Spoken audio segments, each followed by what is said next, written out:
Hello, my name is Anthony Cotty. In today's video, we will be going over acceleration and deceleration mechanics. The purpose of this video is to be able to demonstrate a teaching ability of proper acceleration and deceleration skills that you would teach athletes that you are training for whatever sport or activity they are planning to participate in. The types of technique that we'll be going over are starting from a stationary position in a 3-point stance and accelerating to a full sprint. For one, the second would be an upright stance and accelerating to a full sprint. Then we're going to move to proper deceleration skills and finishing an athletic stance. And finally, proper technique on stopping with lateral deceleration. For instance, when you are going to stop and change direction. Like anything, safety is a number one concern when training all athletes. So you should not be trying to put them through an exercise that their bodies may not be well prepared for and be able to handle. So prior to doing any of these exercises, you should put the athlete through a proper dynamic warm-up stretch, I believe, with some static stretching, but it should be at least 5 to 10 minutes long to warm up the muscles and activate the muscles and joints that you're going to be using during this activity. Also, you want to be on a surface that is stable for the athlete. Most fields are fine. You want to make sure if you're working on these things, you're not running in areas that may have mud puddles or areas of mud that they can slip or misstep on. If they're running on a track, that is ideal. If it's a dirt track, which you still see sometimes, make sure the track is as level as possible in the areas that you're working. If you're, in my instance, we're working on the street outside in our neighborhood, and so we want to be in an area that had the least amount of debris, rocks or debris on the ground, so my subject would not be slipping and falling during the exercise and possibly injuring himself or misstepping and spraining a ligament or straining a muscle. Speaking of our subject today, he is a gentleman in his 30s that is a former sergeant in the Marine Corps. Before I go any further, I'd like to stop and say thank you for your service. It is greatly appreciated for the sacrifices you made protecting our country and our freedoms. Secondly, I'd like to thank you for participating and volunteering to be filmed for this video. In the first section, he's going to be starting from a 3-point stance. What we're looking for is a good 45-degree shin angle with the front foot. Our back foot is going to be placed slightly behind, so we would line up our front toe with our back heel and widen it to just under our hip. What we're looking for is our power leg to be up front, and so you're going to get a good push and drive with that, and while you are driving with that front foot, the back foot is going to pull and accelerate through. Next with that, the arms, one hand will be on the ground, and that will be for balance and keeping that weight forward. The opposite hand is going to be at a 90-degree angle, cocked and ready to fire forward, which will help to accelerate forward. What we're looking for in the start as well is our head and chin to be in a neutral position, so we get a straight line from our head through our back and out of our tailbone, and we should maintain that through the start of our sprint.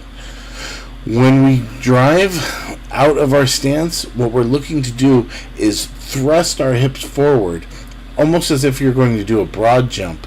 We want to drive and explode through and push those hips forward and essentially catch ourselves with that back back foot. So we're not trying to actually jump, but we're going to use that same kind of explosion and drive out and finish accelerating through. In this first demonstration, the subject is doing a 3-point stance and going to accelerate to full speed. The head and chin should be in a neutral position. It should form a straight line through the head, torso, and tailbone. The front shin should have a good 45-degree shin angle with that flexion at the ankle. The elbow above the front foot should have a good 90-degree angle, and the arm movement is going to assist with the start. Once he goes, he's going to push off the front foot and pull with the back foot while driving his hips forward and pumping his arms to help gain speed. The second form of acceleration we're going to have is from a standing position in a 2-point stance, which means we only have our feet making contact with the ground. What we want to have here as well is a good foot placement with 60 to 70% of our weight on our front foot, most of the weight being on the ball of that front foot, and then the remaining 30% balanced and back behind us. When we drive out, we want to have our arms ready and cocked as well as, for regular running motion. And when we drive, we're going to do the same thing in terms of technique-wise, trying to get our hips out in front of our feet when we drive out from our 2-point stance, and we're going to really drive those arms down.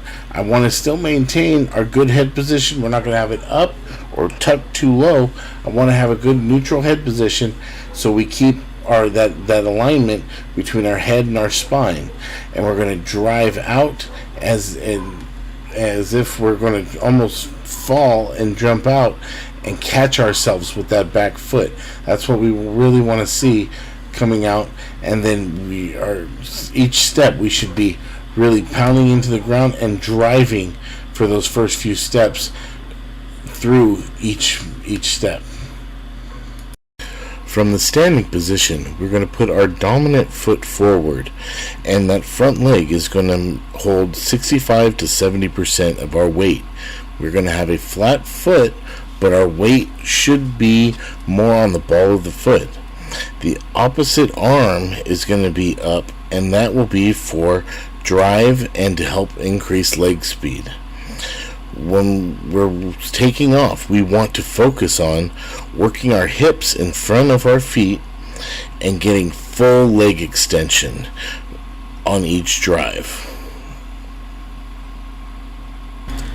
From this point of the video on, we're going to be working on proper deceleration.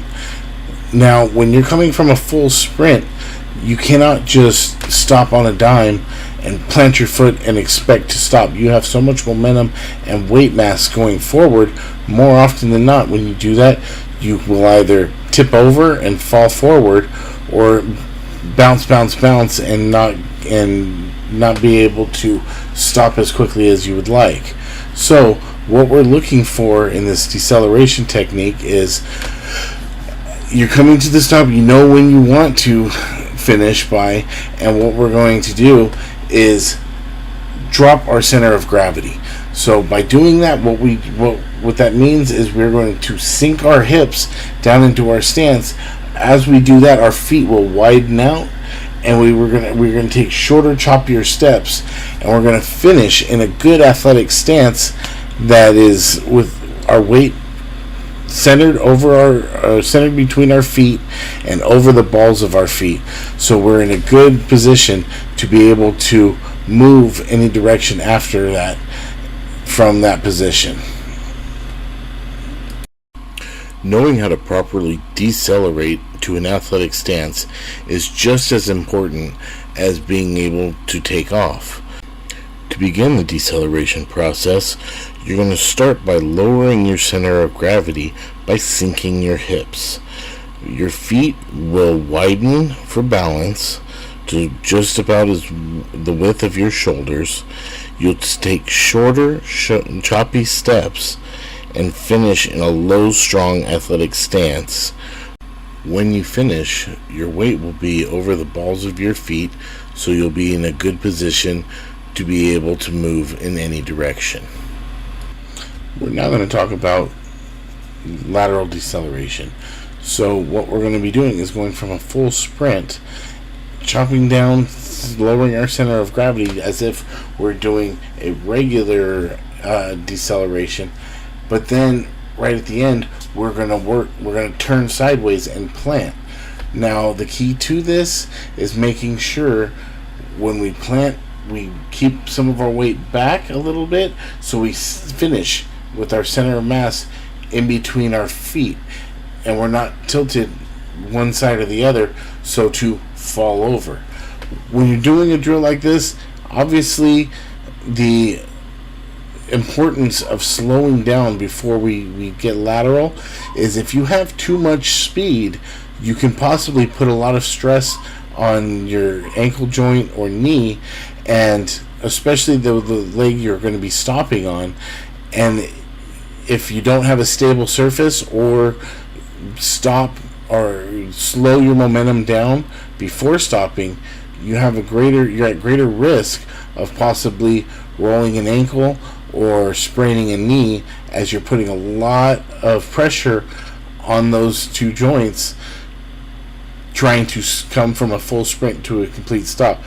We do this, and it is very common in many sports to do this type of stop, to change direction immediately and go back in either the direction we came from, or to maneuver in another direction that we need to go, whether we are chasing an opponent or following a ball or whatever the instance may be.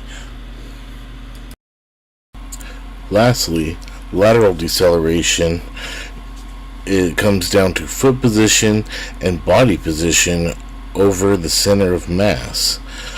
You want to have a stopping point line that you're looking for, and as you get towards it, you're going to take shorter, choppy steps. You're going to keep your weight centered over your feet, drop your weight down, which lowers your center of gravity by sinking your hips. You're also going to finish with your weight evenly distributed between both your feet, so that you're not leaning too much over one foot, which may cause you to be off balance and tip over. Thank you for watching my video. Thank you for my subject participating in it, and have a good day or evening, depending on the time you're watching it.